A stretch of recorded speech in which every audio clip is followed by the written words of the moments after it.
get, some formalities out of the way about the band, about who you are, about where we're at and where we're going. I'm Dustin, and I sing for Assault on the Living. Assault on the Living is 6 guys with all different paths, basically, that all come together to form a single unit. We all express our daily aches and pains in every song that we sing, and we try to get out our demons best we can, But we basically are on the verge of finishing up our album right now, which should be done probably by summer of 2015. And the songs on the album are definitely more diverse than this album, or than the last album, excuse me. A lot more things going on, much more technical. Basically, the songs on the album are arranged in a way that we feel is the best fit. We don't. I don't know. I'm losing myself right now because I'm in front of the camera. Yeah. But Shy guy. It doesn't matter though. But yeah, we basically are finishing up the album right now. The album should be done probably early summer. Probably have a CD release party locally here. We'll be releasing the album on iTunes, and we'll release a physical copy of the album as well.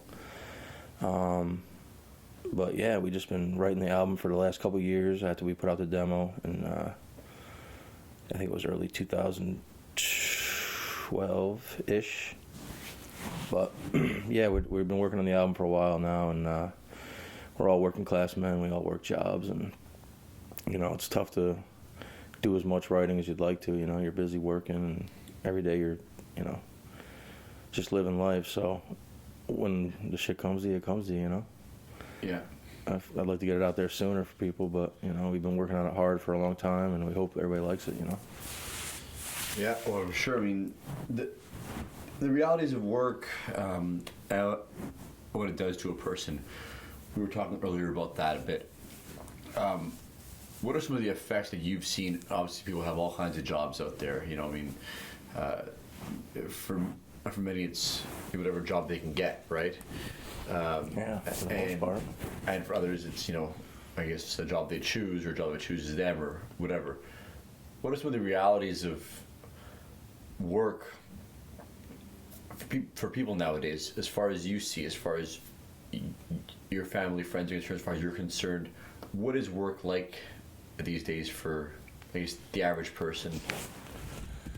Well, you're working twice as hard for less money, and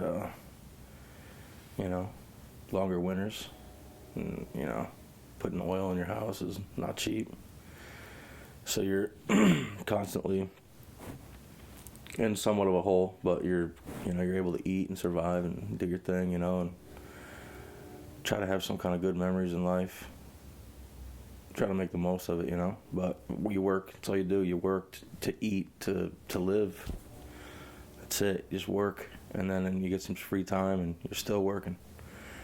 Whether it be on the house or in the yard or making music, So you're always working. Working at relationships, working at whatever. Yeah. I was talking earlier, actually, with... like that, Dusty. Yeah. With this of suicidal relationships. And he was saying how he hates fighting in relationships. He doesn't like to fight. But he's had ex-girlfriends who insisted on fighting and would complain to their friends when he wouldn't fight. Because they almost felt insulted. Like people almost have, I feel the need to fight or argue in order to kind of activate themselves, They feel like they're being appreciated. Well, some people feel alive, when they're fighting. Yeah. I don't know. Makes your blood boil a little. But same thing. I don't know. I think a lot of other people, they use that. They use it for fuel. Yeah. to create something new or something positive out of whatever, whatever situation they're going through. But life is pain, for real. Life is pain. Agreed. So, I mean, what are some ways, this is always something that I ask people who have been through things in life and who have survived struggles and stuff like that, what are some of the strategies maybe you've developed over the years that you felt helped you get through your struggles, maybe help people around you get through their struggles? Like approaches to, I guess, dealing with conflict and dealing with life problems as they get handed to you. What are some of the strategies that you found, more or less useful with regards to overcoming these things? Well, these days, I try to surround myself with good friends, good people I know I can trust. That's the backbone to every person, is to have a good support system and family. And I didn't always pick the best company, I guess. I mean, I'm sure nobody does, but you learn from all your mistakes, definitely, throughout life. And I've been fortunate, I gotta say, that I've definitely been fortunate to have the friends that I have, and to be able to, I don't know, I guess maybe it was destiny for me to come to the city, and meet the people that I've met, and create the things that I've created. And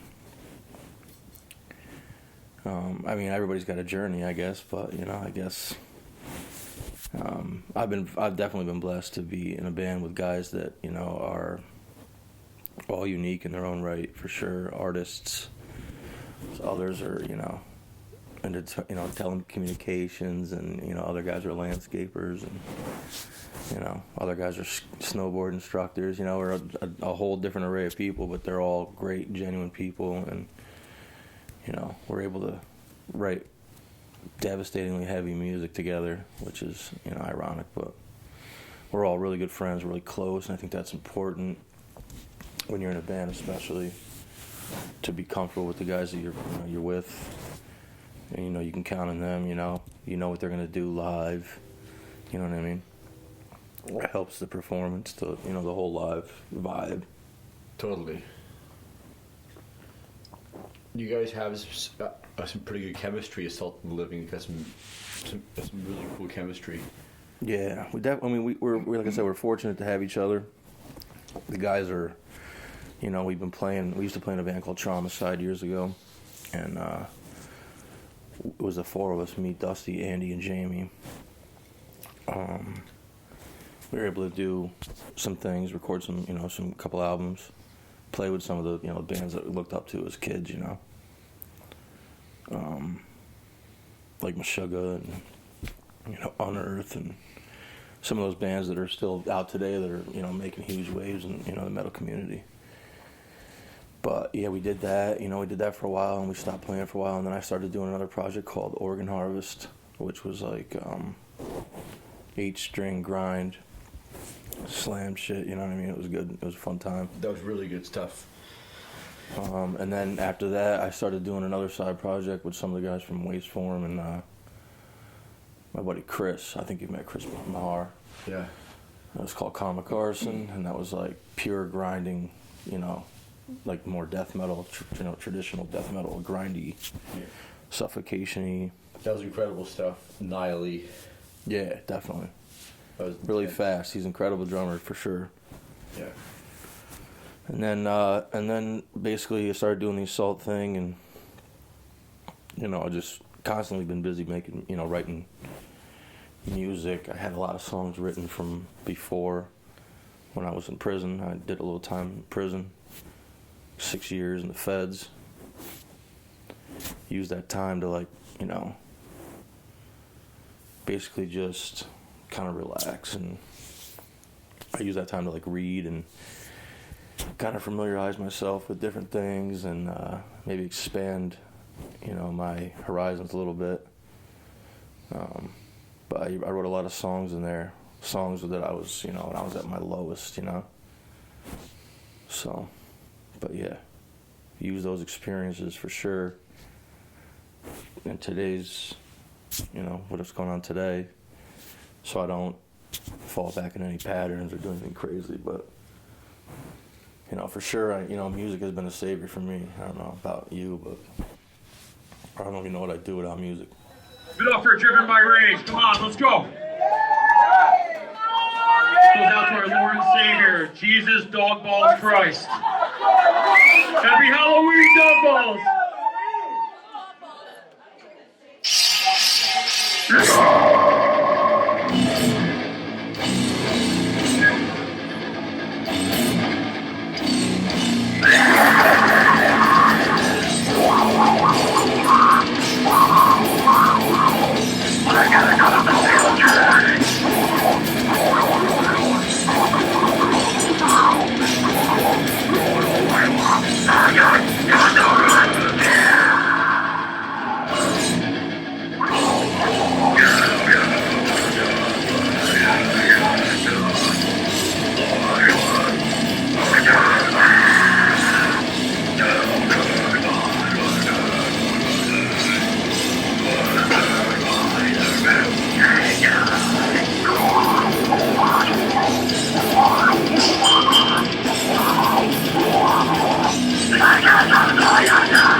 what I'd do without music.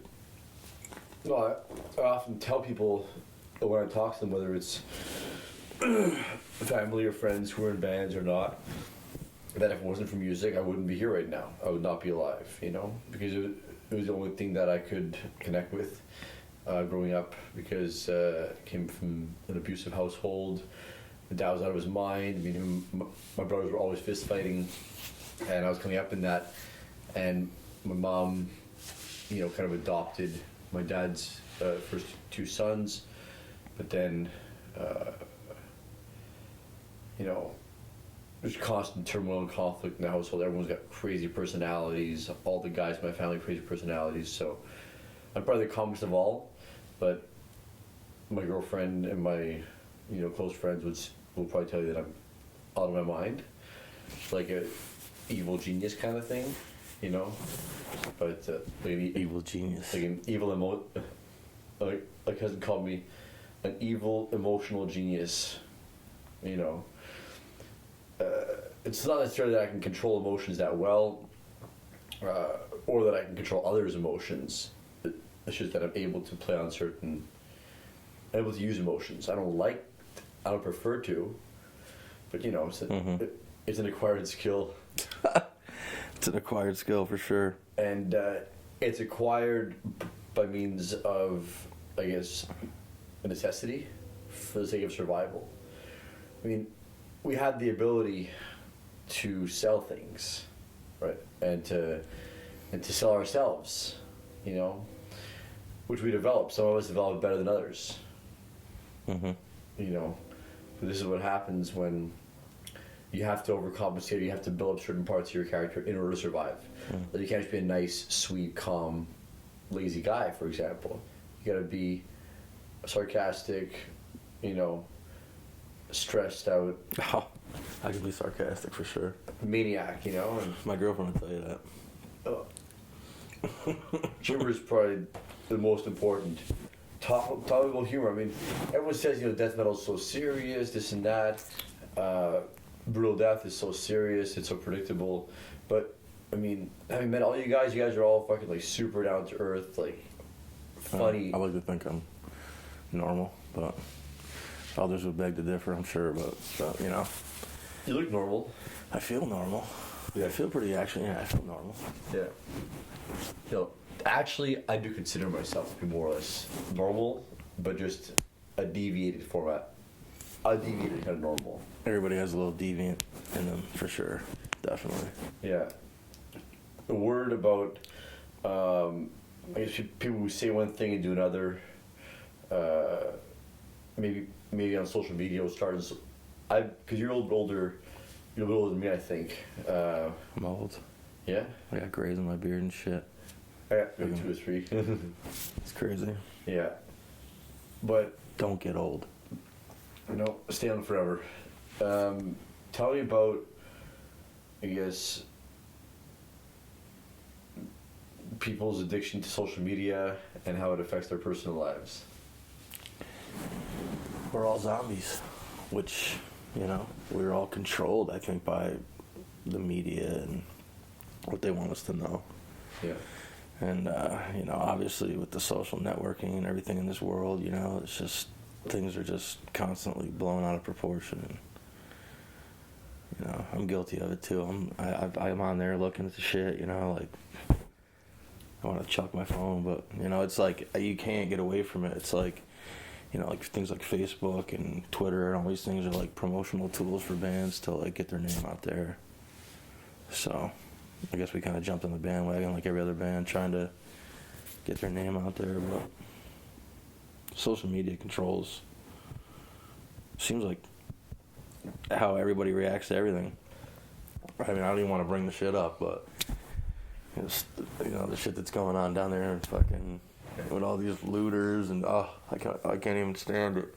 Yeah. It turns into this big whole like racial thing. It's like, you know, at the end of the day, you're all people and you all have to have a responsibility to be like, you know, just to read between the lines, you know, and it's not about a race thing, you know. It's, I don't know, but like I said, everyone's gonna have a different opinion.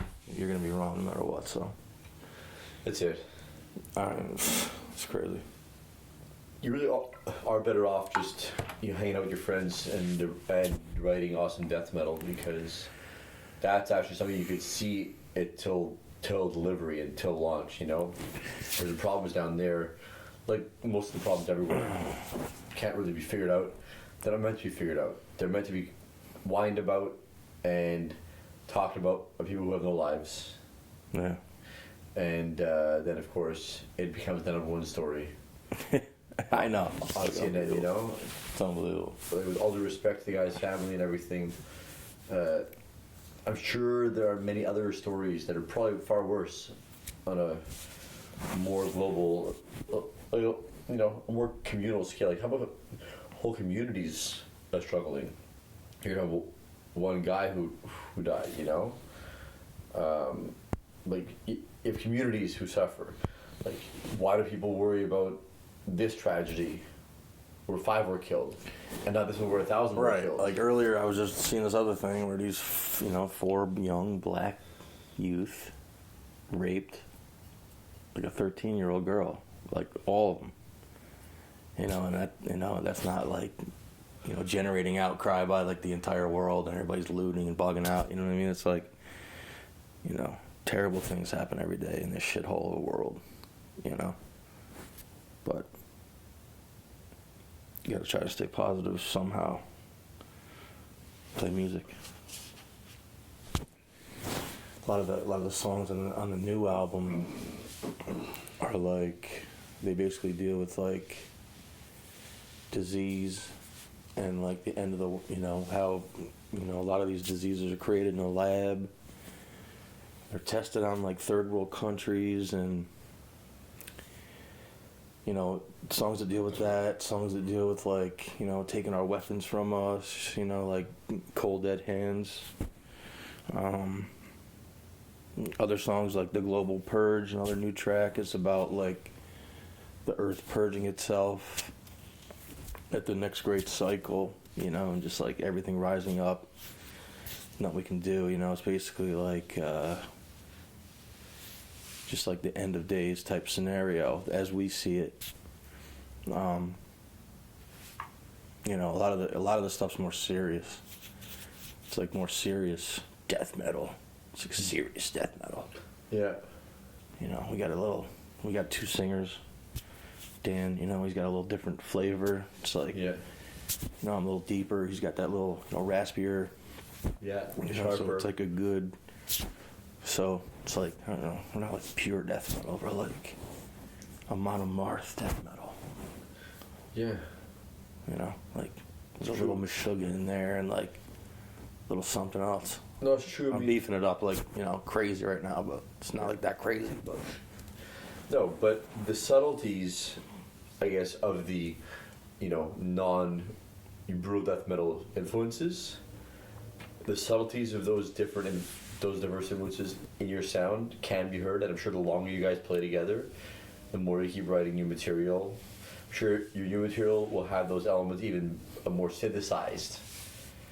I hope so. Less jagged. I hope so. I'm sure like the next, the whole next step is to put out the most massive album we possibly can, like with, an awesome producer that's going to get us that sound that we've been searching for like a decade or more.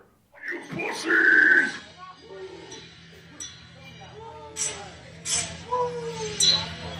Happy Halloween, you fuckers! Get the fuck up here!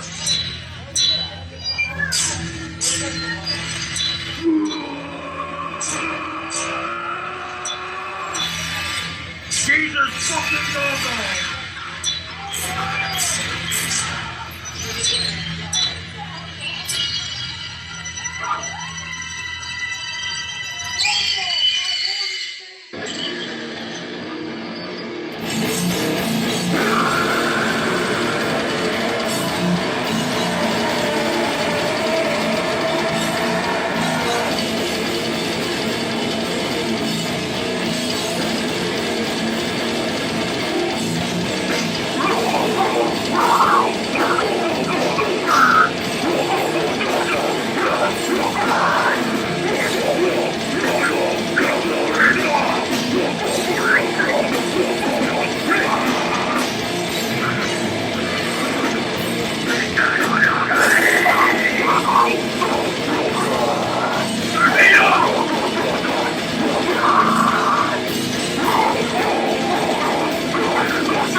self-release it and stuff like that. I hope so. We'll see what happens, but you can only wish for the best, you know. And then you get the decision. Well, something that we do as a hobby and that we love, and you know, making music becomes more like a reality. Touring. You know, we all got good paying jobs. We have to make sure that if we, you know, we go out, excuse me, that we can afford to pay for all this, you know, when we come home. So it's just kind of like, what do, you know? Yeah, I totally get it, man. Totally get it, you know. I wish it could be such that you could have a really productive, successful band and also be able to pay your bills. That's every real musician's, you know, dream, right? Yeah. This is my dream too, that I can do this music stuff for a living full time. That was my dream many years ago, you know. But as good as the stuff that I, you know, produced, which much as people liked it, I wasn't getting paid for it, and I wasn't trying to either. So that's when I had to change, and I had to get a paying type career, where you sell. I love that you're still, you know, that you're still able to do this. I love that you're still able to do, like, you do this because you love it. You know, it's not because you're really getting paid. You know, you're doing it because you love it. Well, that's it. It's awesome. It's the same thing. You know? Yeah, I never used ads on my sites before. Put 4 ads just like as an experiment on my site since I launched it about 10 months ago.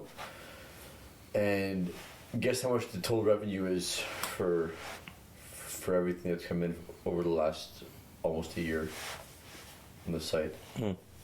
It's the first year of Shed My Skin. It's not hard times, you know, which at its peak was getting a lot of traffic, but like in this one, it's getting traffic. Like, it's gotten maybe 80,000 views to the site total. The videos have about 220,000 views because it's a video show. I'll do articles sometimes and post them on the site, you know. And would title your Assault on the Living Piece. And awesome. And we appreciate it. We definitely appreciate everything you do. For real, seriously, we do. That's, and all the bands from around here that are working their asses off trying to get noticed and, like, you know, get their shit out there to the masses. It's like, you know, you have to want to work for it. You really do. You have to, like, go to other places and play them shit shows, you know, in front of like 10 people for no money. Yeah. But those 10 people might know 30 people that might want to burn your disc and hand it to another dude that might travel across country. You know, it's just, you never know where it's going to go. That's true. I mean, you might find some guy who, you know, suddenly really hates his ex-girlfriend, and your music is exactly what he needs to kind of cope with those feelings. Right. You can't really listen to my music when you're, like, going fishing or out to a nice meal. Or going down on a girl. Yeah, well. Maybe. You never know. People are just death metal these days, so. I'm sure couples have had sex to despise icon. Country, you can definitely. Country, yeah. You can do all kinds of shit with country, but, you know. Well, death sure. metal, you're just like, you got the horse and the hat, bro, you're fucking golden. Yeah. But, for, you know, did want to tell you that we are filming a video for a Kickstarter account, but it's actually Indiegogo. It's actually going to be an Indiegogo account, and we're trying to raise money, you know, from all of our friends and family, donate, you know what I mean? And then there's going to be basically, we're going to work it out so that, like, depending on what our fans and, you know, family, whatever, donate to help us pay for this, for the mixing and mastering of our album. You'll get, like, a certain dollar amount. You'll get the actual CD prepackaged with a poster, sticker, little package sent to you before the album is actually released. And then if you donate, I think it's over $100, you're gonna get like either a long sleeve, custom, just one-time thing that, you know, we're only gonna make through the Indiegogo page or the, you know, the account. Give something, you know, so that way if I see that shirt, I know that person donated to our cause, which is, you know, really cool. And so I'm going to do one batch of those. And we're just gonna try and raise as much money as possible for this. We chose a producer this time that is.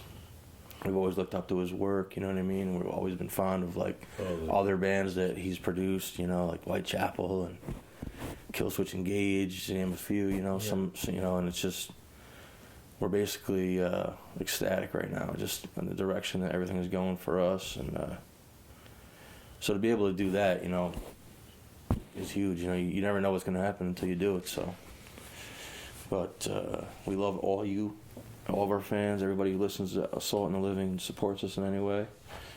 And I want to give a shout out to all the local talent around here in Albany, New York. I want to give a shout out to Incontinence, Tyrannize, Foaming at the Mouth, Start the Reactor, Brick by Brick, Wartime Manor.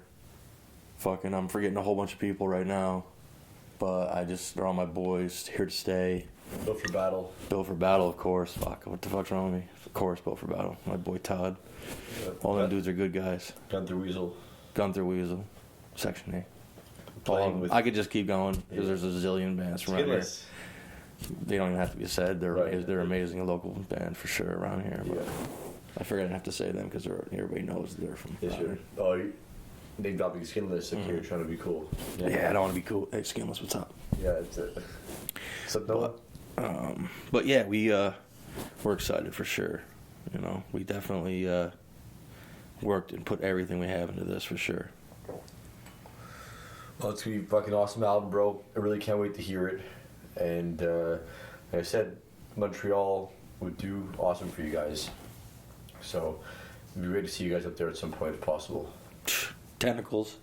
Forget about Tentacles. See? Fuck. But, dude, speaking of Tentacles, I'm about to post a Tentacles interview I did. Scott? Yeah. Knew that you were coming over here tonight. He told me to tell you hi. Really? And he wants to see that interview. Yeah, okay. Scott, you heard it firsthand. Yeah, that's going to come out probably this week. It's already uploaded. It's just awesome. That was the first thing that I ever shot with the Shed My Skin thing, and it just got lost in the archives, and I didn't post it until this year. It was shot last summer, in July. Did he have a big beard then? Big, huge, fat, yeah. Fucking monster. Huge. He's a beast, dude. I love him. But it's cool because now that people are actually watching stuff on the channel, on the site, so it's like they see it now. Oh, it's crazy fun. I'm sure this interview, you know, will be all over fucking. Yeah, hopefully. I'll be sharing this with everybody. So.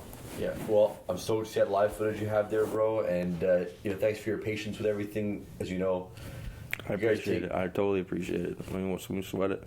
You guys take a couple years to put an album.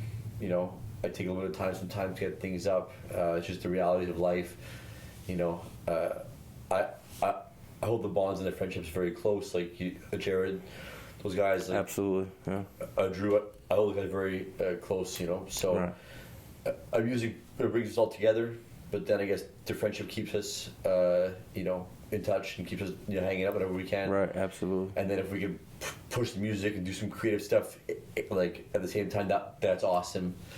You can't ask for anything more than that. Yeah.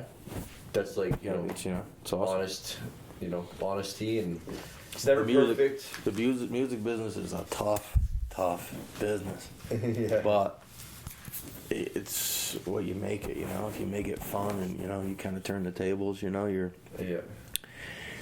gonna go at it from a different perspective. And all of us, our whole crew of this whole area and this whole scene is vast. It's so big. You're tied to so many people and so many lives. You know what I mean? It's like, it's just unbelievable. I couldn't. It's hard, most people couldn't even fathom it. It's like there's so many people. Just like, and they're all. This area's always been rich with like a scene of its own. Like its own style of music and its own something. You know what I mean? But I like a lot of bands that come out of Canada. You know what I love from Canada? Ion Dissonance. Big time. They're fucking heavy as hell. Minus the Herd, all that stuff, man. The Willow Tip stuff. Dude, they're amazing. Yeah. Yeah. And They're playing 2 at the Despise show. They're so heavy. I've never seen them live one time. They're insane live. Videos, but like never like live. Yeah. You know, like fuck. It's intense. It's like a bit nerve-wracking. You know what's gonna happen next. It's wild shit. Yeah, they're awesome. They're definitely awesome. So yeah, anyways, hope to see you guys in Canada. If I can ever get up to Canada, I will come up there and you can set it up. We'll play with Ion Dissonance. That'd be super fucking sick, dude. If you can't cross the border for a reason, Can we fly me over? Oh, we can get a drone. Drop maybe. me off. A drone. Come in on a shoot. Get one of those like 70-pound drones, so we can pick you up. Really? And carry you across. Also, there's the barrel over the Niagara Falls, so you can roll over and kind of just. I can swim, but I have to wait till the summertime because I hate the cold and I don't like getting wet unless I'm taking a shower. Yeah. But yeah, dude, I hope so. I mean, it's that's long out of my history. It's all over with. But I'd probably have to get one of those enhanced driver's licenses or whatever you got. Whatever. Yeah. Well, maybe that'll work. I don't know. Passport works. I can still obtain a passport. So we've been looking at doing some shows. We want to do some shows overseas. We want to get over there. It's awesome. And obviously metal is huge in Europe. Sure. Even more so than the United States for sure. Oh yeah, big time. And I'm sure if we could get over there and get our music over there, like out, Well, dude, they love all that fucking death grind, death slam stuff. You try to get. I want to go to Japan too. Yeah. We love New York hardcore. They love it. Oh, fucking wartime man, you the shit. They do that. They're fucking. I've seen some videos where kids were bugging out over there over wartime. I've seen one of my buddies told me that he sold a Cutthroat shirt for $500 to a Japanese kid. They're a fucking awesome band too. Yeah, well, that's from way back for sure. Yeah. We played with them one time, twice actually, but the second time we played with them, they were Thunderhead, at which they turned into like Dead Effect or something after that. Yeah. Ryan is a good friend of mine, the singer. Yeah. And Jay Antoniak. Uh-huh. And they, I don't know, they're what is that? The Hatebreeds Rage album, still one of my favorites. I'll still put that in today. Just once in a while, I'll put it in. It's an incredible album. For sure. I like me some hardcore. I'm more into extreme shit now, but over I don't know, probably like the last decade, I've definitely went way more extreme. Yeah. For sure. But that's cool. Yeah. Brick by Brick, I saw Mike from the band tonight. He said that they're gonna cover Hatebreeds Rage on their new album, and get Ryan to come in and sing on it. That'd be cool. Your camera's blinking fast. Does that mean you're running out of fucking juice? So say goodbye for now, and we'll get this up this week. All right, goodbye, everyone. I'm Dustin. Be on the lookout. Assault on the Living, 2015. We're coming to invade your homes. Big pimpin'. Now that you guys have all seen some of our set, you're going to have to be quarantined for 21 days. This song is a brand new one that we're going to play one time. It's going on the album and it's just for you. Happy Halloween, motherfuckers. This song is called The Global.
Thank you. No fighting, motherfuckers. We love you guys.